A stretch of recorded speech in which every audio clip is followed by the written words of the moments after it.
சட்னி அரைச்சா மசாலா அரைக்க முடியல, மசாலா அரைச்சா மஞ்சள் அரைக்க முடியல, ஒவ்வொன்னுக்கும் தனி மிக்சரா வாங்க முடியும்? வேண்டாம், அல்ட்ரா சாய்ஸ் ப்ரோ இருக்கே, இந்தியாவின் அதிவேக 1000 வாட்ஸ் மிக்சர் கிரைண்டர், வினாடிகளில் கலையும் கரைக்கும் ஒரு சாய்ஸ் ப்ரோ போதும். இனி எதையும் அரைக்கலாம், அதை ஃபாஸ்டா அரைக்கலாம். டிட்வா புயல் காரணமாக இலங்கையில் சிக்கி தவித்த தமிழர்கள் சென்னைக்கு வந்தனர். விமானங்கள் இல்லாததால் 3 நாட்களாக உணவு, தங்குமிடம் என போதிய வசதிகள் இல்லாமல் அவதியடைந்ததாக கூறினர். கிட்டத்தட்ட ஒரு 3 நாளாக ஸ்ரீலங்காவில் ஸ்ட்ரக் ஆகிட்டோம். எங்களுக்கு பேசிக் நீட்லாம் அங்கே ரொம்ப கிடைக்கல.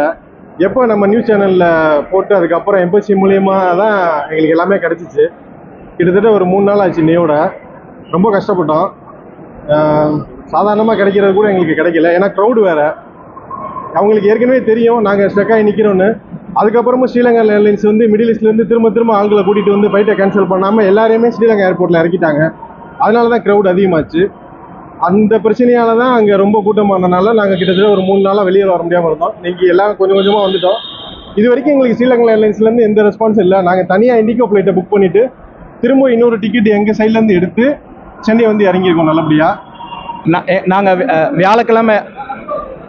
வியாழக்கிழமை ஈவினிங் நாங்கள் அங்கேருந்து கிளம்பணும் சார். அங்கே ரியாத்லேருந்து கிளம்பணும் வியாழக்கிழமை ஈவினிங். வெள்ளிக்கிழமை காலையில் கொழும்பு ஏர்போர்ட்டில் வந்து லேண்ட் ஆக வேண்டியது. அங்கே வந்து லேண்ட் பண்ண முடியாத ஒரு சூழ்நிலை. அதை நாங்கள் அது வந்து இது வெதருடைய சூழ்நிலை நாங்கள் அக்செப்ட் பண்ணிக்கிறோம். அவங்க வந்து என்ன பண்ணாங்கன்னா வேற ஒரு ஏர்போர்ட், மத்தலங்கிற ஒரு ஏர்போர்ட் 250 கிலோமீட்டர் தள்ளி உள்ள ஏர்போர்ட்டில் போய் எங்களை வந்து இறக்கி விட்டாங்க. இறக்கி விட்டு ஒரு 3 மணி நேரம் ஃப்ளைட்டுக்குள்ளே இருந்தோம் சார். வேறு ஏதாவது சிக்னல் கிடைக்குமா, திருப்பி கொழும்பு ஏர்போர்ட்டில் போய் இறக்க முடியுமான்னு சொல்லி அவங்க முயற்சி பண்ணாங்க. பட் அவங்களுக்கு எந்த சிக்னல் கிடைக்கலன்னு சொல்லி கடைசியில் வந்து அந்த மத்தள ஏர்போர்ட்லேயே எங்களை வந்து இறக்கிட்டாங்க. அந்த மத்தள ஏர்போர்ட்டில் வந்து அது ஒரு சின்ன ஏர்போர்ட்டு. அங்கே பெரிய ஃபெசிலிட்டிஸ் எதுவும் இல்லை. வேறு எந்த ஃப்ளைட்ஸ் வர்றதுக்கூடிய வாய்ப்புகளும் இல்லை அங்கே. அதனால் வந்து அங்கே ஒரு 3-4 மணி நேரம் அங்கே இருந்தோம். அப்புறம் அங்கேருந்து ஒரு பஸ் அரேஞ்ச் பண்ணாங்க. அங்கேருந்து பஸ் அரேஞ்ச் பண்ணி அதில் எல்லா லக்கேஜும் ஏற்றி பஸ்ஸில் வந்து இங்கே வந்து சேரக்கலாட்டியும் ஒரு பெரிய சிரமமாக போச்சு. ஏன்னா லக்கேஜோட வெளியே மழை பெஞ்சிட்ருக்கு, சாப்பாடு இல்லை, டீ காஃபி எதுவுமே இல்லை சார். ரொம்ப அந்த சமயம் வந்து இப்போ இறங்குனதுலேருந்து ரொம்ப சிரமப்பட்டோம். கடைசியாக வந்து கொழும்பு ஏர்போர்ட்டில் வந்து சேர்ந்தால் கொழும்பு ஏர்போர்ட்டில் அவ்வளோ பெரிய கூட்டமும் நெரிசலும் ரொம்ப ஒரு சிரமமான ஒரு சூழ்நிலை தான் அந்த சமயத்தில் இருந்துச்சு கொழும்பு ஏர்போர்ட்டில். என்ன செய்கிறது, என்ன பண்ணுறது, எங்கே போகிறது, எந்த ஒரு கிளாரிட்டியும் இல்லை. அதை கைட் பண்ணுறதுக்கு யாருமே இல்லை. ரொம்ப ஒரு கஷ்டமான சூழ்நிலை இருந்துச்சு. அந்த நைட்டு வந்து ரொம்ப கஷ்டமாக தான் நாங்கள் வந்து கழித்தோம். அந்த வெள்ளிக்கிழமை இரவை சரியான தூக்கம் இல்லை. லக்கேஜை எங்கே போய் சேர்க்கறது, போடுறது ரொம்ப ஒரு சிரமமான சூழ்நிலை சார்.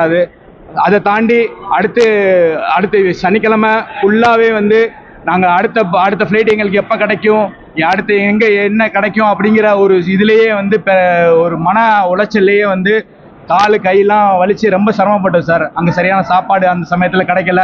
அந்த சமயத்தில் தான் வந்து நாங்கள் அந்த மீடியாவை அணுகினோம். மீடியாவை தொடர்பு கொண்டப்போ அவங்க நல்லா உதவி செஞ்சாங்க. இந்த விஷயத்தை வந்து இந்த கவர்மெண்ட்டுக்கும் மினிஸ்டர்ஸ்க்கும் மற்ற எல்லாருக்கும் வந்து வெளிப்படுத்தி காமிச்சது வந்து இந்த உங்களோட மீடியா தான். அதுக்கு நாங்கள் உண்மையிலேயே உங்களுக்கு நன்றி செலுத்துகிறோம். லக்கேஜ் கிடைக்கல சார். இது வரைக்கும் லக்கேஜ் எங்கே இருக்குன்னே தெரியல. அவங்களால ஐடென்டிஃபை பண்ண முடியல. எந்த போர்ட்டில் எந்த கேரேஜில் கிடக்குது அப்படிங்கிறது இன்ன வரைக்கும் பண்ண முடியல. நாங்கள் எங்களோட ஹேண்ட் லக்கேஜை மட்டும்தான் எடுத்துகிட்டு வந்திருக்கோம். இனிமேல் நாங்கள் ஸ்ரீலங்கா ஏர்லைன்ஸ் ஆஃபீஸோட போய் நாங்கள் கம்ப்ளைண்ட் பண்ணி இந்த பேக்கேஜை ரெக்கவர் பண்ணணும். நாங்கள் இந்த வருஷம் வாழ்வாதாரத்தை உழைச்சி சம்பாரித்து கொண்டு வந்த லக்கேஜில் இருக்க ஜாமான் தான் முக்கியமானது எங்களுக்கு. அதை எதிர்பார்த்து தான் எங்களுடைய எல்லாமே இருக்குது. அதுக்கு இல்லை, நாங்கள் வந்துட்டோம் நல்லபடியாக. அதுவும் கிடைச்சா ரொம்ப சந்தோஷம். ஃபுட்டு கிடைச்சிச்சு சார். எம்பசிலேருந்து வந்துருச்சு சார்.